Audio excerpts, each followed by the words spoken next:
नमस्कार, आप देख रहे हैं प्राइम टाइम। मैं हूं आपके साथ सुहेल खान। शुरुआत करेंगे सियासी खबर के साथ।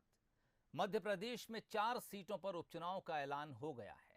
तारीख सामने आ गई है, लेकिन इस चुनाव में कास्ट कार्ड भी खेला जा रहा है। ओबीसी, एसटी, एससी से शुरू हुई बहस अब कमलनाथ की कास्ट तक आ गई है। बीजेपी ने कमलनाथ की आइडेंटिटी पर ही सवाल खड़े कर दिए हैं। तो आखिर क्या हैं इन सब के मायने? क्या ये मुद्दे चुनाव में असरदार रहेंगे? देखिए ये खास रिपोर्ट। उपचुनाव की तारीखों का ऐलान, जाति पर भी मचा घमासान, कमलनाथ की कास्ट पर पॉलिटिक्स हार्ड, उपचुनाव में बीजेपी का कार्ड।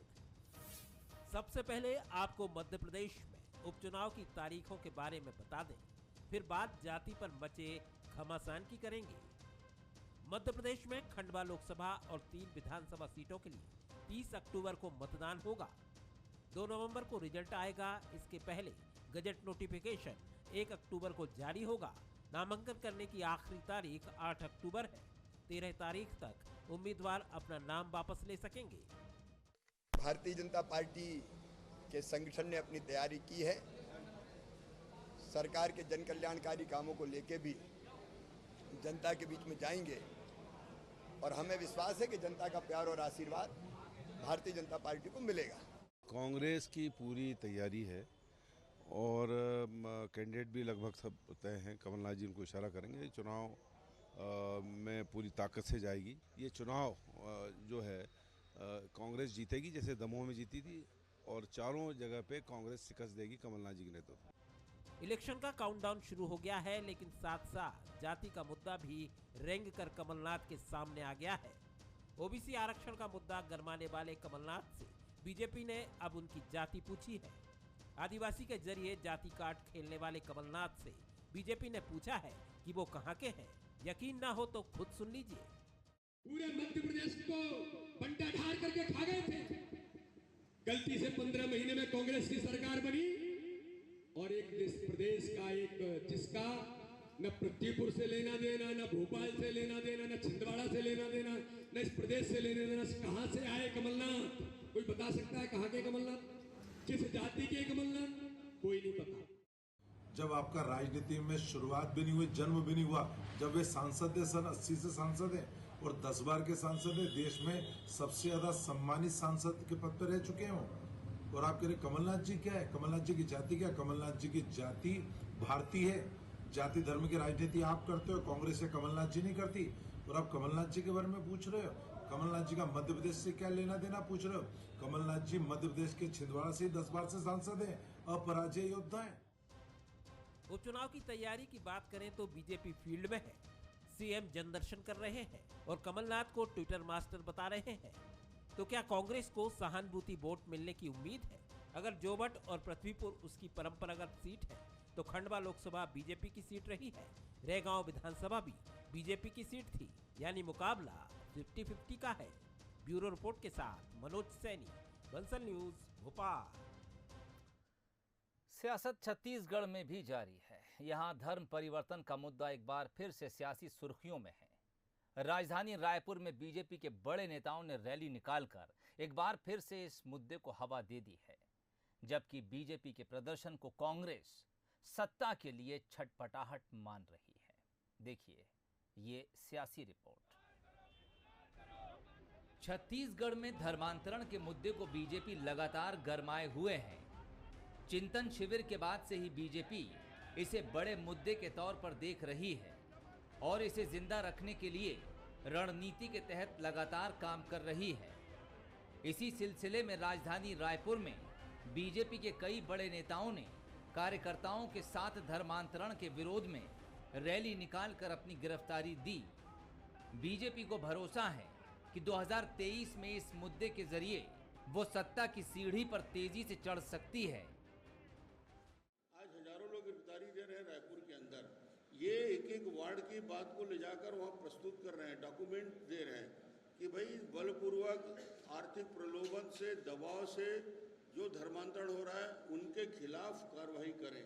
उस पर कार्रवाई नहीं कर रही है। कानून का पालन तो करना चाहिए सरकार को। हम लोगों ने धर्मांतरण करने वालों के खिलाफ यह प्रदर्शन है। हमारा धर्मांतरण का विरोध करने वालों की रिहाई की मांग, और पन्नालाल और गुरविंदर सिंह चड्डा जिन्होंने बयान में स्वीकार किया कि हम धर्मांतरण करा रहे हैं, उनकी सबकी गिरफ्तारी की मांग की। लेकिन कांग्रेस को धर्मांतरण सिर्फ एक राजनीतिक मुद्दा नजर आ रहा है। कांग्रेस के मुताबिक बीजेपी धर्मांतरण के मुद्दे को हवा देकर सत्ता हासिल करना चाहती है, तभी कांग्रेस बीजेपी पर कई गंभीर सवाल उठा रही है।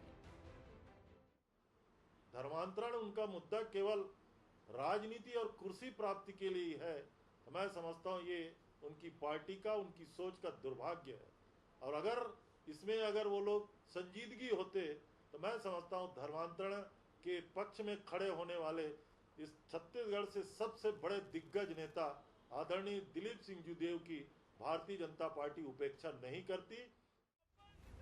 छत्तीसगढ़ में बीजेपी को लगता है कि वो धर्मांतरण को एक बड़े मुद्दे के तौर पर उठाकर आम लोगों तक पहुंचने में कामयाब हो सकती है, तो कांग्रेस को लगता है कि वो सॉफ्ट हिंदुत्व के जरिए बीजेपी को माकूल जवाब दे सकती है। दोनों दलों की अपनी कार्यशैली और अपनी रणनीति है, लेकिन इसमें कामयाब कौन होता है ये आने वाला वक्त ही बताएगा। अभिषेक शुक्ल, बंसल न्यूज, रायपुर। चलिए सियासत से हटते हैं, कुछ और बातें करते हैं। खेलों के महाकुंभ टोक्यो ओलंपिक में पहली बार चौथे नंबर पर रही भारतीय महिला हॉकी टीम का भोपाल के मिंटो हॉल में जबरदस्त सम्मान किया गया। मुख्यमंत्री शिवराज सिंह चौहान ने सभी 19 खिलाड़ियों को 31 लाख रुपए की राशि से सम्मानित किया। इस दौरान सीएम ने कहा कि इन बेटियों ने देश के लोगों का दिल जीत लिया। अगली बार ये टीम ओलंपिक में जरूर गोल्ड मेडल लाएगी। हॉकी को बढ़ावा देने के लिए सीएम शिवराज ने मध्य प्रदेश में वर्ल्ड क्लास हॉकी स्टेडियम खोलने की भी घोषणा कर दी। वहीं इस दौरान खेल मंत्री यशोधरा राजे सिंधिया ने कहा कि एमपी में हॉकी के 4 नए एस्ट्रो टर्फ लगेंगे। ओडिशा के बाद एमपी हॉकी का हब बनेगा। इससे पहले दोपहर में हॉकी टीम ने सीएम निवास पर मुख्यमंत्री के साथ लंच किया। वहां से टीम ने सीएम शिवराज के साथ स्मार्ट सिटी में पौधारोपण भी किया।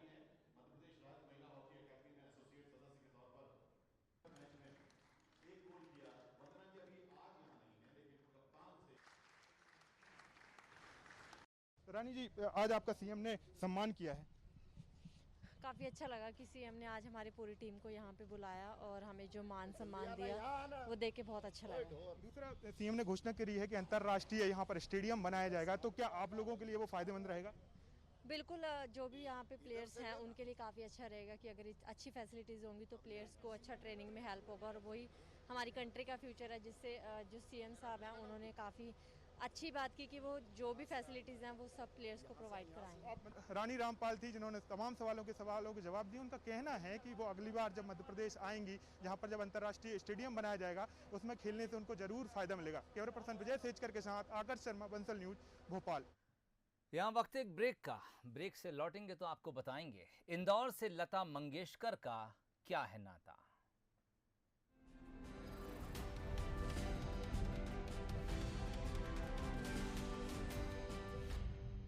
ब्रेक के बाद आपका स्वागत है और अब बात बिलासपुर की उस बेटी की जिसके संघर्ष की कहानी देश में एक मिसाल बनकर उभरी है।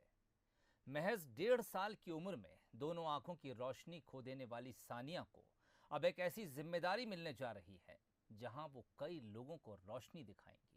देखिए ये खास रिपोर्ट।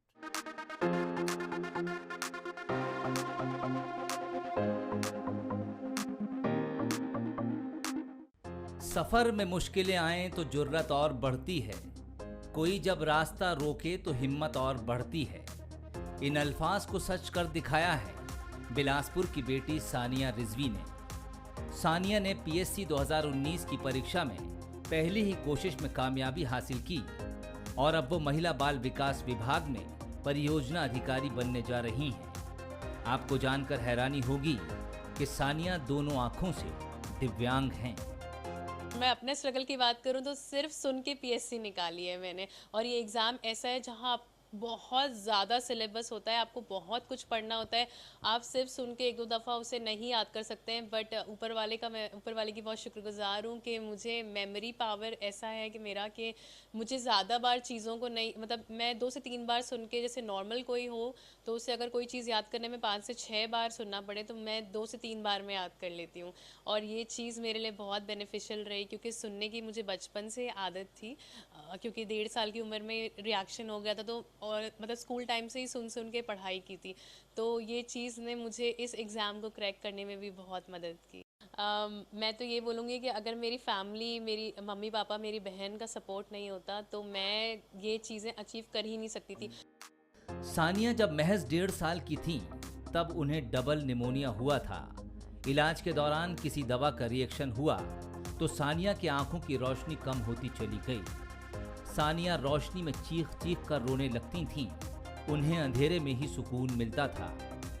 ये लोग कोई कॉन्फिडेंट नहीं थे, मेरी बेटी कॉन्फिडेंट नहीं थी सानिया, लेकिन मैं घर में बोलता था कि नहीं मतलब तुम पास हो जाओगे, तुम सेलेक्ट हो जाओगे, तो ये लोग मेरे को बोले पापा आप और कॉन्फिडेंस, मतलब मेरा और कॉन्फिडेंस। बेटा मेरा ये जो अंदर का एक पेरेंट्स का जो फीलिंग है वो मैं बयान कर रहा हूँ कि मुझे मालूम है कि तुम अचीव कर लोगे। तो ये मानने की तैयारी नहीं थी, मतलब दोनों बहनें और इनकी मम्मी, मैं बोले चलो ठीक है तुम अपनी जगह कायम रहो, मैं अपनी जगह। और मतलब इसका तो सेकंड वाला ये बोल रही कि मेरा बहुत अच्छा बना है, उसमें भी मैं कॉन्फिडेंट हूँ नो डाउट, और उसमें और अच्छी पोस्ट इसकी अचीव होगी। तो वो हमको पूरा भरोसा है कि वो अगले महीने इसका रिजल्ट आएगा और उसमें भी फिर हम कोशिश करेंगे कि और इससे ऊपर वाली पोस्ट जो है, इसका जो ड्रीम है कि डिप्टी कलेक्टर बनना है, तो वो ऊपर वाला शायद उसको दे। सानिया के संघर्ष के पीछे उनकी मां महरीन और पिता सैयद नाजिम का संघर्ष बखूबी झलकता है। सानिया का इलाज, घर की देखभाल और अपने काम को लेकर वो हमेशा उलझे रहे, लेकिन उन्होंने सानिया को कभी दिव्यांग नहीं समझा। उसकी परवरिश सामान्य बच्चों की तरह की। सानिया को भी कभी एहसास नहीं होने दिया कि वो दूसरे बच्चों से अलग है। माता पिता की तपस्या ने आज सानिया को एक अधिकारी के रूप में खड़ा कर दिया। जब उसको रिएक्शन हुआ, उसकी आंखों में परेशानी हुई, तो वो तो हो ही गई थी। अब उसके बाद जो ज़िंदगी उसकी गुजरना थी, तो उसके लिए हम लोगों ने यही सोचा था कि इसको मैं एक नॉर्मल स्कूल में पढ़ाऊंगी। तो इसके लिए मैंने बहुत भाग दौड़ करी, सब स्कूलों में गए। तब उस टाइम DPS या कुछ बड़े स्कूल नहीं थे, जैन इंटरनेशनल, तो उस टाइम सेंट जेवियर स्कूल खुला था। तब वहाँ जाके हमने बात की, तो उन लोगों ने दोनों सिस्टर्स को एक साथ ही अपने स्कूल में लिया, और बस वहीं से मैंने उसकी उंगली छोड़ दी थी, और ये फिर अपनी प्रतिभा से ही आगे बढ़ी। बहुत ज़्यादा खुश हैं हम लोग, और वो आगे भी इंशाल्लाह इससे और ज़्यादा कुछ करेगी, मुझे पता है ये बात। सानिया उन तमाम लोगों के लिए जिंदा मिसाल हैं जिन्हें कुदरत ने दूसरों से जरा हट कर बनाया है।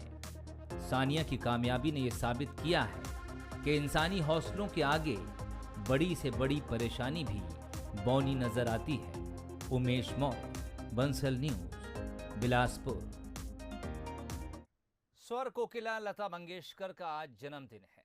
मुंबई लता दीदी की कर्म भूमि है, लेकिन इंदौर से भी उनका दिल का रिश्ता है। क्या है सुर सामग्री का इंदौर से रिश्ता, देखिए ये खास रिपोर्ट। स्वर कोकिला लता मंगेशकर का आज 92वां जन्मदिन है। देश के सुर साम्राज्ञी ने भले ही मुंबई को अपनी कर्मभूमि बनाया, लेकिन उनकी जन्मभूमि इंदौर है। 28 सितंबर 1929 को यहाँ के सिख मोहल्ले में एक मराठी परिवार में उनका जन्म हुआ। बचपन में लता दीदी अपने परिवार के साथ वाघ साहब के बाड़े के चालनुमा घर के एक कमरे में रही हैं। उनके चाहने वाले बताते हैं कि मराठी समाज में पहला बच्चा मायके में होता है, इसलिए लता का जन्म उनकी नानी के घर इंदौर में हुआ। उनके पिता कोल्हापुर के पास सांगली में एक नाटक कंपनी चलाते थे। 5 भाई बहनों में वे सबसे बड़ी हैं। बचपन में वे बड़ी शरारती थीं। 5 साल की उम्र में ही उन्हें संगीत में रुचि जागी। अपने पिता के साथ उन्होंने संगीत का रियाज और एक्टिंग करना शुरू कर दिया, लेकिन 13 साल की उम्र में एक दिन उनके पिता चल बसे और शरारती और चुलबुली लता के कंधों पर अचानक परिवार की जिम्मेदारी का बोझ आ गया। स्वर कोकिला महान गायिका लता मंगेशकर का बचपन इंदौर में ही गुजरा और इस वक्त इंदौर के सिख मोहल्ले के उस मकान में ही मौजूद है जहां पर पुराना बाड़ा हुआ करता था और यहीं पर लता मंगेशकर के पिता और उनका परिवार यहीं पर कहीं न कहीं रहते थे और बचपन की कई यादें आज भी सिख मोहल्ले से उनके साथ में जुड़ी हुई है। हालांकि अब ये जो मकान है एक शोरूम में तब्दील हो गया है और एक कपड़े का शोरूम यहाँ पर बन चुका है। और सबसे खास बात यह है कि लता मंगेशकर की यादों को यहाँ पर संजो कर रखा गया है। इस वक्त तस्वीरों में आप जो म्यूरल देख रहे हैं वो म्यूरल लता दीदी का ही है और किस तरीके से उनकी यादों को यहाँ पर सहेजा गया है। और लता दीदी की याद में यहाँ पर दिन भर उनके ही गाए हुए जो गीत है वो गूंजते हैं। इस वक्त भी हम जब मौजूद हैं तो यहाँ पर उन्हीं का गीत सुनाई दे रहा है, लग जा गले से फिर की ये हंसी रात हो ना हो। पंडित जी, किस तरीके से ये जो सिख मोहल्ले का और लता दीदी का कनेक्शन रहा है? लता जी को सबसे पहले तो इंदौर वासियों की तरफ से अपनी तरफ से बधाई देता हूँ और उनका 93वां जन्म दिवस आज मनाया जा रहा है। लता जी के जो जीवन है, इंदौर को गर्व इसलिए होता है कि एक स्वर कोकिला, विश्व की जानी मानी गायिका ने पहली सांस इंदौर में ली है और इंदौर इस मामले में बहुत भाग्यशाली है। कलाकारों को यहाँ पर मौका मिलता रहा है और आज भी लता जी को याद करने के लिए कम से कम 1 दर्जन कार्यक्रम इंदौर में हो रहे हैं, आज कल परसों तक। इंदौर में लता को चाहने वालों की कमी नहीं है। शहर के हरीश लखवानी लता जी की आवाज के इतने दीवाने हैं कि वे उन्हें देवियों की तरह पूजते हैं। लखवानी की सिंध बेकरी के नाम से दुकान है। उनकी शॉप में चारों ओर लता जी की तस्वीरें नजर आती हैं। लता जी के गाने सुनते हैं और सुनते आए और हमारे पीछे सिख मोहल्ला है, वहाँ की मतलब निवास था, उनका स्थान था। यहाँ से जाने के बाद वो वहीं रहे और हमें उनकी बहुत प्रसन्नता है कि हमारे इंदौर शहर की लता दीदी ने एक नाम करा, एक देश का मतलब युग चला के नाम करके दिखाया। मैं बहुत धन्यवाद दूंगा उनको कि उन्होंने हमारे देश के लिए कुछ कर दिखाया। सुर साम्राज्ञी लता मंगेशकर गाना गाने से ज्यादा खाने और खिलाने की शौकीन हैं। गायकी में करियर शुरू करते वक्त किसी ने उनसे कह दिया था कि मिर्च खाने से आवाज ज्यादा सुरीली होती है, इसलिए वे 10 से 12 मिर्च रोज खाती थी। इसके अलावा लता को इंदौर की जलेबी, खाऊ गली के गुलाब जामुन, रबड़ी और दही बड़े बहुत पसंद हैं। हम जाते हैं कोठारी मार्केट से लेके तो गांधी भवन तक, ये मार्ग का नाम लता जी मार्ग रखा जाए। एक उनका यहाँ पे संग्रहालय बनाया, एक स्मारक बनाया जाए उनके याद में, ताकि वो लता जी द्वारा देखे गए उनके गाए गाने बहुत चलते रहे। हम लता जी के दम से कामना करते हैं कि जीवन भर वो जिए। इंदौर में जन्मी लता मंगेशकर को आज भी इंदौर से उतना ही प्यार है और इंदौर भी उन्हें आज भी उसी शिद्दत के साथ याद करता है। 9 दशकों में वे करीब 1000 से भी ज्यादा हिंदी फिल्मों और 36 से भी ज्यादा भाषाओं में गाने गा चुकी हैं। सरकार ने उन्हें देश के सर्वोच्च सम्मान भारत रत्न से नवाजा है। इसके अलावा उन्हें पद्म भूषण, दादा साहब फाल्के अवार्ड और पद्म विभूषण से भी नवाजा जा चुका है। बंसल न्यूज लता दीदी की लंबी उम्र की कामना करता है और यही कहता है कि लता दीदी तुम जियो हजारों साल। इंदौर से पीयूष पारी के साथ ब्यूरो रिपोर्ट, बंसल न्यूज। चलिए, इस रिपोर्ट के साथ ही बुलेटिन में फिलहाल इतना ही। तमाम अपडेट्स के लिए आप जुड़े रहिए बंसल न्यूज के साथ। मुझे इजाजत दीजिए।